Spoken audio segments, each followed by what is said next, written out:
Hello everyone, this tarot reading is focusing on the question, what is the best advice for you to take for today? So for the animal oracle cards, you have the spider spirit and the emu spirit. And straight away, that actually feels like a very clear message that you, my darling, are being encouraged to start something creative that you've been feeling drawn to for a little while now. The spider spirit is all about trusting that creative spark that keeps pulsing through you. That urge to write, to express, to create, to tell your story, or to begin a project that you haven't done before. That isn't random, my lovely. That is intentional. So the advice today is stop waiting until you feel ready or good enough and just begin. Even if it feels messy at first, even if you think you're not as great at it yet, my darling, that's part of the process. Creativity isn't about perfection. It's about showing up and allowing something to flow through you. And this card as well, specifically with this card, it really highlights writing, journaling, storytelling or expressive work. And what's important here is not to censor yourself again, my darling. If what comes up is emotional, uncomfortable, negative, exaggerated, or raw, then that's exactly what needs to be written. Don't analyse it, don't judge it, just let it move through you. Expression itself is, I would definitely say, is the medicine. And I really love that spider and emu spirit have come out together because they actually work beautifully as a pair. Spider is that creative spark and the emu is the movement. Emu spirit says pretty much that this is a good time for a new adventure, and that it doesn't mean something huge or dramatic, it simply means forward motion.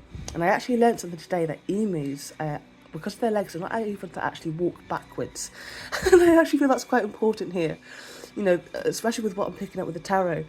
The advice, my darling, is to stop revisiting old reasons why you couldn't do something before, or replaying past experiences that have made you doubt yourself.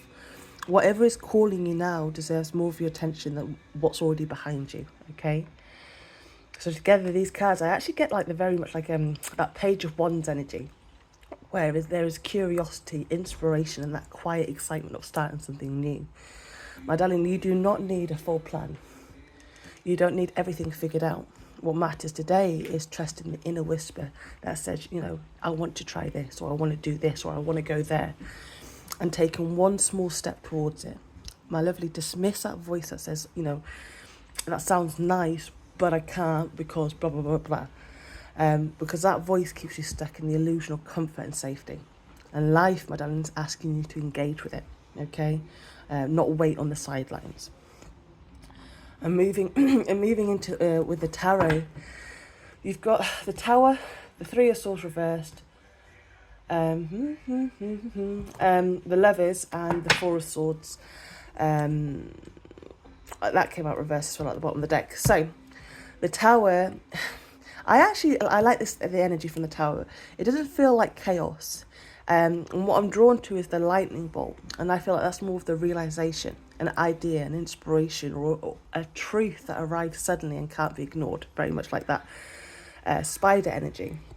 So today's advice is to allow that realization to change you instead of resisting it. Something old, my darling, needs to fall away so something more aligned can take its place. So don't cling to structures, beliefs, or stories that no longer fit just because they are familiar. The Three of Swords reverse shows healing, especially around self-betrayal. This is where you stop telling yourself you can't do something, or that it's too late, or that you've missed your chance. The advice here, my darling, is to stop reopening old wounds through negative self-talk. You've done more healing than you realise. And today you're being asked to move forward instead of defining yourself by the past pain. The Lovers brings this into the realm of choice and commitment. This is about choosing what feels true to your heart, rather than what feels safe out of habit. It's the conscious decision to say yes to yourself, whether this relates to a creative path, a personal decision, or a new way of showing up in your life. The advice is clear. Alignment, my darling, begins when you choose it.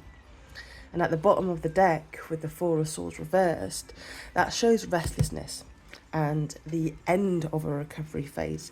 My darling, you have rested, you have reflected, you have healed. Now the energy is stirring again, and it's time to engage with life rather than retreat from it. Overthinking will not bring clarity, action will. And once you honour what you already know, that mental noise will settle. So, I feel the best advice for today is to really trust the insight that's arriving. Okay, there's little inklings that you get, little ideas or things that kind of like, yeah, that thought that comes into your mind, and you kind of get excited with it. Express as well what you've been holding inside and move forward without carrying old pain with you. Create something and choose yourself and take that next step, even if it's small, even if it's gentle. And healing, my darling, and alignment are happening at the same time. And today is really saying yes to both. Okay, I hope this reading's helped. Have a good day. Bye bye.